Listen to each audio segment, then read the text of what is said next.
আপনি কি জানেন ভিটামিন বি12 শরীরের জন্য অপরিহার্য, কিন্তু বেশি হলে বিপজ্জনকও হতে পারে। সত্যিটা জেনে নিন, ভিটামিন বি12 কেন দরকার। লোহিত রক্তকণিকা উৎপাদন, নার্ভ ফাংশন, ডিএনএ সংশ্লেষণ এবং শক্তি উৎপাদনের ভূমিকা রাখে। ভিটামিন বি12 কোন খাবারে পাওয়া যায়? মাছ, মাংস, ডিম, দুধ, মাশরুম ইত্যাদি খাবারে ভিটামিন বি12 থাকে। ভিটামিন বি12 ঘাটতি হলে কি কি সমস্যা হয়? ভিটামিন বি12 ঘাটতি রক্তশূন্যতা, স্মৃতিভ্রংশ, অবসাদ, গাঁটা ব্যথা, চুল পড়া এরকম ইত্যাদি রোগ হয়। ভিটামিন বি12 কখন বিপজ্জনক হতে পারে? যখন ভিটামিন বি12 বেশি নেওয়া হয় তখন পার্শ্ব প্রতিক্রিয়া হিসাবে মাথা ব্যথা, হার্ট ডিজিজ রিস্ক, কিডনির সমস্যা ইত্যাদি হতে পারে।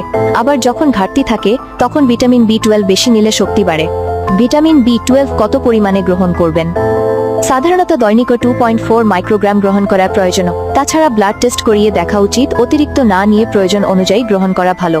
আপনার কি মনে হয় বি12 সাপ্লিমেন্ট নেওয়া উচিত? কমেন্টে জানান এবং এমন আরও গুরুত্বপূর্ণ